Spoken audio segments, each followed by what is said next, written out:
we, the 2/3 members of parliament of the belonging to the Aam Aadmi Party in Rajya Sabha, exercise the provisions of the Constitution of India and merge ourselves with the BJP.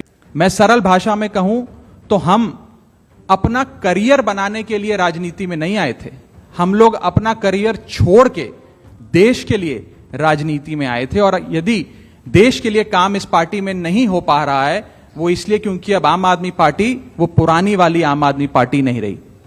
और पिछले कुछ सालों से आप लोग लगातार मुझसे पूछ रहे थे कि राघव जी, आप 1 साल से पार्टी की गतिविधियों से अलग क्यों नजर आते हैं, पार्टी से किनारा क्यों कर लिया।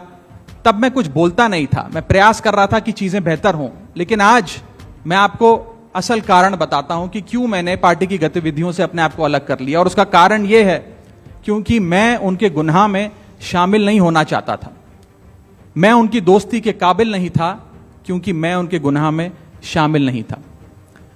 आज हम एक ऐसे मोड़ पर खड़े हैं कि हमारे पास सिर्फ 2 ही ऑप्शंस थे, 2 विकल्प थे। या तो हम राजनीति छोड़ दें और पिछले 15-16 साल जो हमने सार्वजनिक जीवन में काम किया उसे त्याग दें, या फिर हम अपने अनुभव को, अपनी स्किल्स को, अपनी पूरी ऊर्जा और एनर्जी को लेकर पॉजिटिव पॉलिटिक्स करें। इसीलिए हमने ये डिसाइड किया that we, the 2/3 members of parliament of the belonging to the Aam Aadmi Party in Rajya Sabha, exercise the provisions of the Constitution of India and merge ourselves with the BJP. हम BJP में विलय करते हैं। पिछले 12 सालों में Bharatiya Janata party की केंद्र की सरकार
विपक्ष लोकतंत्र पे हो रहे हमले के मुद्दे पे वॉकआउट करती है संसद से।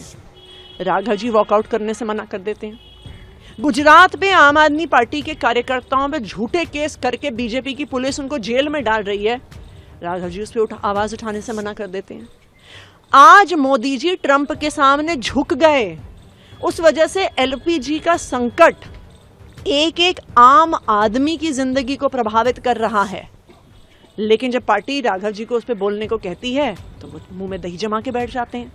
तो ये क्या दिखा रहा है?